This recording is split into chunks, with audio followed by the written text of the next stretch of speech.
Hello les filles, alors là on va parler mindset. Je vais essayer de vous convaincre d'arrêter de repousser la conversation avec lui. Vous savez, la conversation pour savoir si vous allez bien dans la même direction.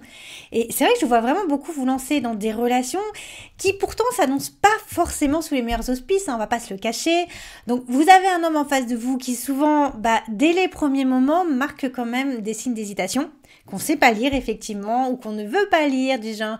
Oui, ok, je veux bien une relation, mais pas une relation sérieuse, hein. Et on va y aller quand même, hein, malgré tout. Pourtant, il nous le dit clairement, mais on va y aller quand même.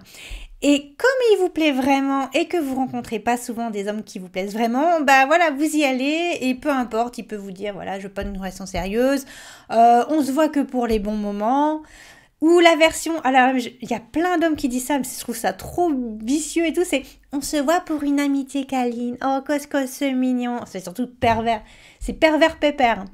Et en fait toutes ces expressions elles sont synonymes, hein. On va pas passer, on va pas passer par quatre chemins, ça veut dire vous êtes sa dame de compagnie, c'est tout, voilà, vous n'aurez pas de relation sérieuse, vous êtes juste comme une dame de compagnie pour lui. Et avec une forte spécialité compagnie sexuelle, bien sûr, voilà. Hein. Mais vous inquiétez pas, vous passerez des moments à parler aussi. Hein. Mais bon, compagnie sexuelle. Et le pire, c'est qu'à vos yeux, ça va ressembler comme de gouttes d'eau à un couple. Mais c'est vrai en plus, franchement, ça y ressemble énormément. Donc vous allez vous faire piéger, vous allez penser que tout est ok, que même si ça commençait pas forcément super bien, finalement ça va aller, ça va se goupiller. En me connaissant mieux, il va s'attacher, n'est-ce pas?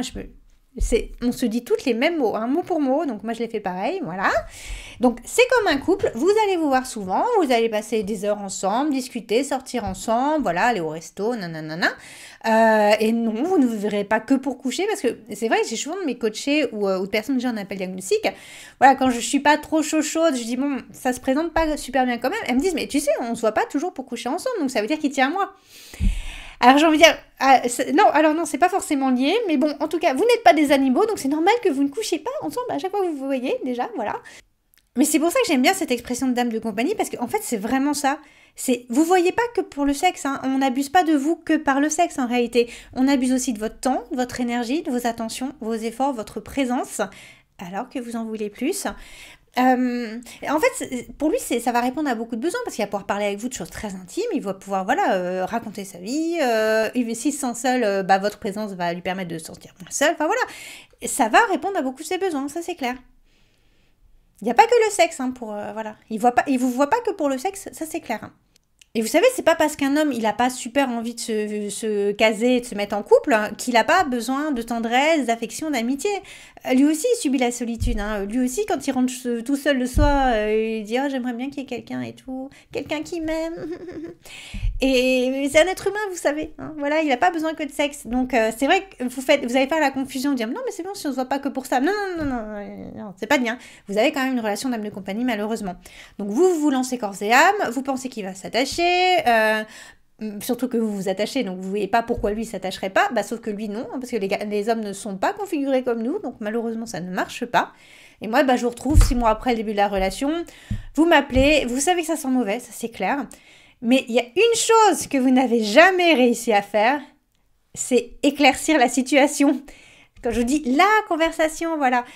Vous savez ce que je veux dire quand je vous dis la conversation. On a toutes déjà connu ça. Et on s'est toutes déjà retrouvées au moins une fois à prendre notre courage à deux mains. Et enfin lui demander on est quoi l'un pour l'autre. Et franchement, on comprend bien pourquoi vous n'arrivez pas à avoir cette conversation. C'est évident parce que, bon, si tout va bien, c'est bien, vous serez rassurés. Génial, ok, super. On a mis un mot sur la relation. C'est génial, une étiquette sur la relation. Mais au fond de vous, vous savez souvent que, en fait, c'est pas ça. La réponse ne sera pas celle-ci, malheureusement. Et si vous n'êtes pas raccord sur vos attentes respectives, malheureusement, c'est la rupture. Hein, c'est la fin de la relation. Il n'y a pas vraiment de solution après. Hein, voilà. Et je veux dire, qu'est-ce qu'il y a de plus dur que de devoir rompre parce qu'on sait qu'on n'est pas sur la même longueur d'onde. Alors souvent, on va continuer quand même. Hein. Enfin, souvent. Je vous ai souvent en appel et vous me dites ça. Je veux dire, on a continué quand même. Ouais, je vous raconterai tout à l'heure les conséquences. Mais c'est vrai que c'est un peu contre nature du coup de devoir mettre fin nous-mêmes à une relation alors qu'on a des sentiments pour une raison rationnelle alors que nous, pour amour et rationnel, normalement ça va pas ensemble dans la même phrase. Donc voilà, c'est vraiment la chose la plus horrible du monde, quoi. Donc on attend, on se dit peut-être qu'il va avoir une révélation finalement, il va se rendre compte que je suis son âme sœur et tout. Bon, voilà, voilà. Moi, j'étais trop là-dedans. Hein. Mais non, je suis sûre, il va comprendre et tout. Non, il a jamais compris, bizarrement. Et on va pas se mentir, il y a aussi un truc, c'est que vous entendez tout le temps dire les mêmes mots. Faut pas mettre la pression aux hommes, faut pas mettre des ultimatums aux hommes, ils aiment pas ça. Hein. Tu m'étonnes qu'ils aiment pas ça. Bah oui, toi t'aimes pas les piqûres non plus. Hein. On n'aime pas sortir les poubelles, on n'aime pas se faire piquer, on n'aime pas prendre un médicament dégueulasse. Ça c'est sûr, on n'aime pas ça. Bah ils aiment pas ça, mais c'est pas pour autant qu'il faut pas le faire. Parce qu'à un moment, je vous assure, en 2024, les hommes, ils se permettent tellement de choses que si vous leur mettez pas la pression de temps en temps, et je vous dis pas une pression constante, parce que là, effectivement, oui, c'est anxiogène, mais il y a des moments, souvent, où vous allez être obligé, même si c'est compliqué, même si vous n'avez pas envie, il ne fera pas l'effort d'aller plus loin si vous ne l'obligez pas à le faire. Mais je vous en dis pas plus, parce que justement, je vous ai fait une vidéo, je vous prépare une vidéo sur mettre la pression aux hommes. Ouais, je vais vous parler que de ça dans cette vidéo. Mais donc, oui, avoir la conversation, oui, ça va le mettre mal à l'aise. Ben, vous aussi, vous savez, ça va vous mettre mal à l'aise. Hein. Ils aiment pas ça, vous aimez pas ça, personne n'aime ça. Mais bon, voilà, à un moment, il faut bien y aller, quoi. Parce que on peut pas continuer indéfiniment comme ça. C'est bien, ça répond à tous ses besoins, c'est génial, merci, bravo pour lui. Par contre, ça répond pas aux vôtres. Vous, ça vous met dans l'insécurité. Donc, à un moment, il faut aussi se prioriser un minimum. Vous êtes autant importante que lui, hein. C'est pas vous êtes plus importante ou moins importante, vous êtes autant importante. Vous êtes censé être un couple, justement, ce que vous n'êtes pas forcément. Mais voilà, normalement, vous devriez avoir une relation équilibrée. Donc, déjà, en général, ça, vous ne l'avez pas à ce moment-là, mais il faut essayer de retrouver un équilibre. Donc, soit il faut retrouver l'équilibre, soit mettre fin à la relation, effectivement, malheureusement, mais voilà, vous ne pouvez pas y couper.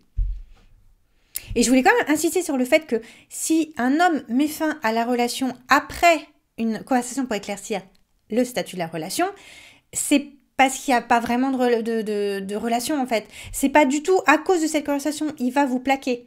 Parce qu'effectivement, du coup, on va dire « Ah, mais c'est à cause de cette conversation, il m'a plaqué, donc effectivement, fallait pas le faire, fallait pas avoir cette conversation. » Mais non, il vous a pas plaqué il vous a plaqué parce qu'il n'y a pas de relation, voilà, c'est tout. Et vous n'étiez pas du tout sur la même longueur d'onde et qu'effectivement, c'était pas compatible. Voilà, mais c'est au contraire, voilà, c'est vous, ce qui va vous permettre de sortir de ça, c'est cette conversation.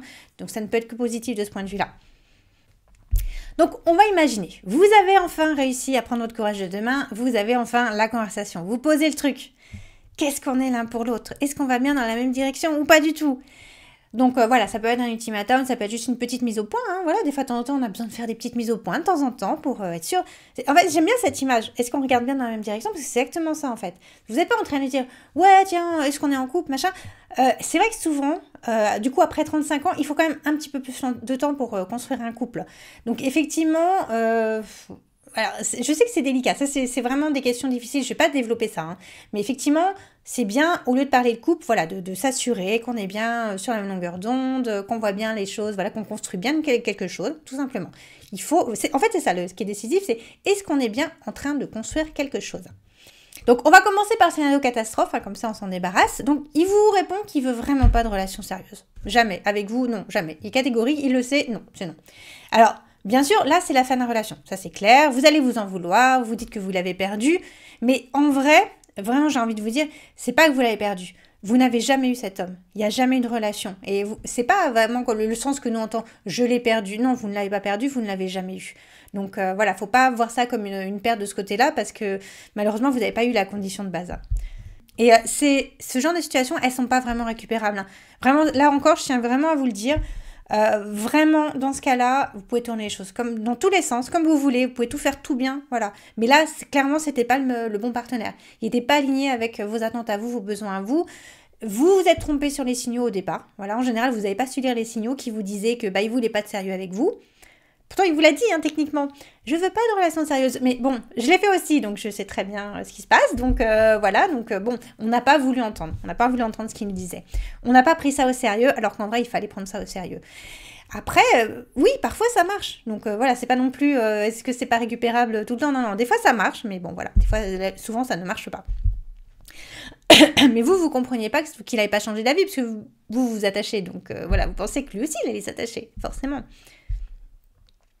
Mais là, dans ce cas de figure, vraiment, le pronostic, il est pas bon. Donc, ne vous en veuillez pas. Ne vous dites pas, ouais, je suis nulle et tout ça. Non, non, là, le pronostic, il est très mauvais dès le départ. Hein. Ça, je vous le cache pas. Moi, dans ce cas-là, quand on vient me voir et qu'on a ce cas de figure-là, non, ça sent pas bon. Là, franchement, je suis pas optimiste. Hein. Et vous voyez, quand je vous dis à chaque fois à quel point c'est important de comprendre les mots des hommes, hein, si vous aviez eu ces bonnes informations, vous n'y aurez peut-être pas été, mais comme vous ne saviez pas interpréter ces mots, vous les avez pas pris au sérieux en fait. C'est ça qui, c'est plutôt ça. C'est pas qu'on les comprend pas. Évidemment, en français, on comprend ce que ça veut dire, mais on les a pas pris au sérieux. Quand vous savez qu'il faut les prendre au sérieux, voilà, vous allez peut-être moins la fleur au fusil. Et vous avez raison. Mais là, la rupture, elle serait arrivée, je vous le dis, elle serait arrivée quoi qu'il arrive. Hein. C'est complètement indépendant de cette conversation. Donc voilà, vous n'avez pas arrêté d'avoir eu cette conversation. C'était important. Et vous savez, malheureusement, les histoires de cases, on vous dit toujours, les hommes, ils vous mettent dans des cases. Des fois, je dis, mais non, c'est pas vrai. Enfin, je vois parfois, mais non, c'est pas vrai, ces histoires de cases. Mais franchement, moi, ce que je vois, c'est... moi, j'ai l'impression que c'est très, très vrai, au contraire. Hein. Et des fois, mais je sais pas à quel point c'est conscient ou pas, mais c'est incroyable. C'est comme si quand ils ont décidé que vous ne serez pas une relation sérieuse, ils vous verront jamais comme une relation sérieuse. Vous savez, je vous dis de temps en temps, vous savez, si vous rencontrez un homme sur un site de rencontre, le même homme, au même instant, il pourra juste coucher avec vous et vous ghoster, alors que si vous l'aviez rencontré chez des amis en commun, il vous aurait peut-être épousé. Et c'est vrai que c'est bizarre de se dire ça, mais effectivement, ils vont parfois se paramétrer ou je ne sais quoi, voilà, ils vont se mettre des barrières, des œillères, et effectivement, ils vont rester figés, ils vont être têtus là-dessus, ils vont rester figés dans leur première impression. Donc effectivement, moi je trouve que les cases, voilà, je me souviens plus qui disait que non, c'était pas vraiment vrai, quand même, parce que c'est vrai quand vous passez des centaines d'heures avec quelqu'un, enfin c'est quand même étrange de pas s'attacher, enfin des fois ça me laisse perplexe. Mais comment ils font pour pas s'attacher? Donc voilà, ça c'est cas de figure, il veut pas s'engager, vous mettez fin à la relation, il vous plaque, et ben je peux vous dire c'est mieux comme ça, parce que comme ça vous allez pouvoir recommencer à zéro avec quelqu'un qui sera prêt à s'engager. Il y a l'autre cas de figure, voilà, il veut pas s'engager. Alors, mais vous allez me dire, non, mais moi je tomberai pas là-dedans, tu parles. Mais j'ai tellement de personnes, que ce soit de mes coachés ou on appelle diagnostic, qui me disent ça. En fait, il veut pas s'engager, donc vous mettez fin à la relation. Mais quelques semaines après, quelques jours ou quelques semaines après, il revient à la bouche en cœur. Tu veux pas qu'on se voit, tu me manques. Et vous allez courir dedans parce que vous dites, finalement, il a des sentiments pour moi et tout, on va pouvoir recommencer la relation. Sauf que, en fait, vous recommencez pas la relation. Là, c'est... Alors déjà, si vous étiez sa dame de compagnie, mais là, vous êtes juste son jouet sexuel. Hein. Vous avez une relation encore... Enfin, c'est comme si c'était rétrogradé. Là, vous allez perdre un rang dans le truc. Vous étiez une dame de compagnie, maintenant, vous allez juste être une relation sex-friend. Donc, ça va pas durer longtemps. Il va juste profiter de votre corps. Il va vraiment vous voir que pour le sexe. Hein. Vraiment, moi, c'est ce que je vois. Hein. Je vous dis, vous avez votre relation va être rétrogradée. Malgré tout ce que vous avez partagé, il vous verra plus que pour le sexe. Et vous inquiétez pas, il va vite passer à quelqu'un d'autre. Hein. Et oui, alors c'est le fameux, voilà, à chaque fois, elles me disent ça, mes coachés qui me parlaient ça, disent, oui, alors on a rompu, mais on continue à se voir toutes les semaines. Voilà, mais malheureusement, là, vous ne voyez plus toutes les semaines pour construire, enfin, même dame de compagnie, voilà, vous construisez pas beaucoup, mais bon, quand même, il y a des liens, il y a une intimité et tout, mais alors là, vous avez même plus ça. Là, vraiment, c'est que pour le sexe. Hein. Du coup, en fait, vous êtes juste en train de signer un contrat en lui donnant accès à votre corps sans qu'il ait besoin de s'engager. Là, maintenant, vous êtes sûr, il vous a dit, il ne s'engagera pas. Vous lui donnez accès à votre corps malgré tout, toujours. Eh ben, c'est génial. Vous êtes en train de signer le contrat pour dire c'est bon, il peut profiter de vous sans avoir besoin de s'engager derrière. Voilà, vous avez validé, vous avez coché le truc, vous avez signé. Alors là, vous faites vraiment entuber sur toute la ligne. Hein. Vraiment, là, vous avez tout perdu pour le coup. Peut-être que vous continuez à le voir physiquement, mais vous avez vraiment tout perdu. Et ça arrive hyper souvent, mais je vous dis, moi j'entends énormément ce genre d'histoire. Donc si vraiment il veut plus de relation sérieuse, vous ne lui donnez plus accès ni à votre compagnie, ni à votre corps. Peut-être qu'il va réfléchir et du coup il se rend compte que vous lui manquez, mais en tout cas vous ne lui donnez plus accès à vous comme ça. Mais alors là c'est le coup de poker, hein. Ça sent pas bon, hein. Je vous dis ça, mais voilà, c'est pas pour vous donner un espoir délirant.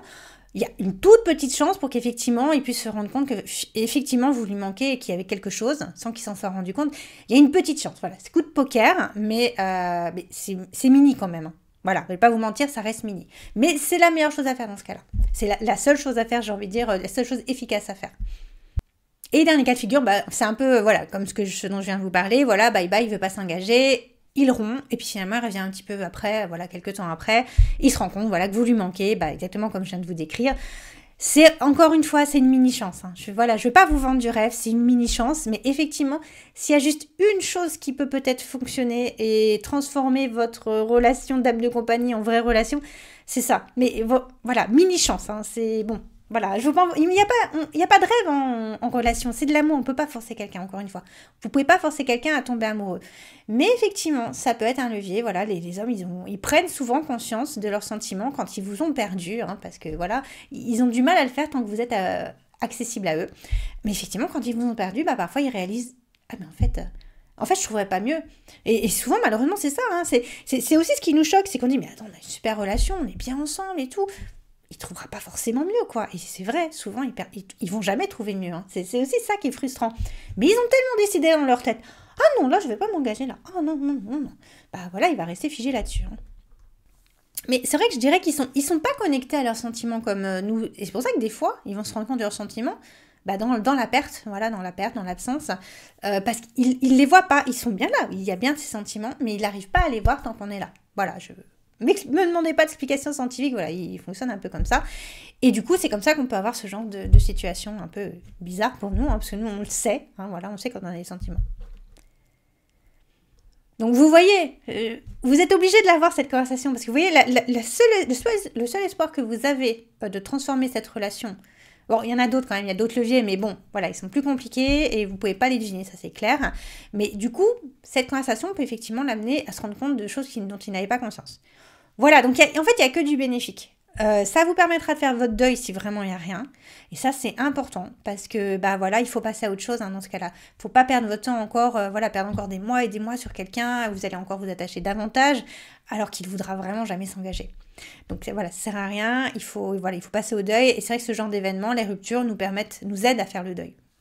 Et vous voyez, ce dernier cas de figure dont je vous parlais, alors, il est finalement OK pour s'engager, OK, mais si vous ne l'aviez pas pressé un peu, il ne l'aurait jamais fait. C'est vrai que quand je vous dis des fois il faut leur mettre la pression, souvent vous n'aurez rien et vous n'arriverez pas à passer à l'étape supérieure si vous forcez pas un petit peu le truc. Hein. Donc les gens qui vous disent qu'il faut pas mettre la pression aux hommes, oui ils aiment pas ça, mais ça veut pas dire qu'il faut pas leur mettre. Hein. Sinon vous aurez rien. Surtout en 2024 où ils ont aussi bien compris comment profiter de nous sans rien donner en échange. Bravo messieurs. Voilà, donc il faut s'adapter, il faut mettre un petit coup de vis quoi. Et voilà, je sais que c'est dur. Hein. Moi je vois souvent mes coachées, elles repoussent de semaine en semaine. Alors t'as réussi à avoir la conversation? Non, pas encore. Tu m'étonnes, c'est tellement dur, c'est tellement dur. Mais vous savez au fond de vous, vous devez le faire. Vous le savez, vous devez l'avoir cette conversation, vous devez clarifier le truc. Même si ça met fin, il faut vraiment que vous sachiez, est-ce qu'on va bien dans la même direction ou pas, quoi? Est-ce qu'on regarde bien dans la même direction, toi et moi? Et voilà, je sais que c'est assez complexe, je peux pas détailler ça dans cette vidéo parce que c'est un petit peu complexe, mais effectivement, je vous dis pas forcément parler couple, engagement tout de suite, parce que voilà, je vous disais, après 35 ans, il faut souvent quand même un peu plus de temps pour se visualiser en couple, ça c'est vrai. Effectivement, vous devez laisser la relation se construire, voilà, sereinement, naturellement, avant de lui passer la corde au cou, j'ai envie de dire, sans qu'il s'en rende compte, quoi. En gros, c'est ça. Mais si rien n'est clair, bah, vous devez vous assurer que vous êtes bien en train de construire quelque chose. C'est obligé, c'est obligé. Et je vous ai déjà dit, je répète, il y a un facteur qui peut vous aider à comprendre si vous allez effectivement dans la même direction, c'est qu'il va s'investir de plus en plus au fur et à mesure du temps. Vous allez le sentir au fur et à mesure des semaines, il va vous donner plus, il va s'investir plus, il va se soucier plus de vous. Ça, c'est vraiment un signe que nous, on a du mal à voir parce que, bon, ça nous semble normal. Nous, on se dit, bon, c'est l'attachement, c'est normal. Non, vous verrez, il s'investit de plus en plus parce qu'il veut construire quelque chose avec vous. Et donc, il trouve ça normal de s'investir de plus en plus. Sinon, il fera rien, hein, vraiment. Hein. C'est pas l'attachement. Sinon, il ne ferait rien. Même s'il s'attache à vous, il ne le ferait pas, ces choses-là. Et si au bout de 6 mois, vous voyez juste pour boire un verre et coucher ensemble, là, il y a un truc qui cloche. Vous n'êtes pas en train de construire quelque chose. C'est ça la différence. Hein. Et même si ça ne va pas aussi vite que vous le souhaiteriez, vous devez au moins vous assurer voilà, ça doit faire ça. La relation, dans l'investissement de cet homme, ça doit faire ça. Voilà. Si vous n'avez pas ça, c'est que vous êtes une relation d'âme de compagnie, malheureusement, pour lui.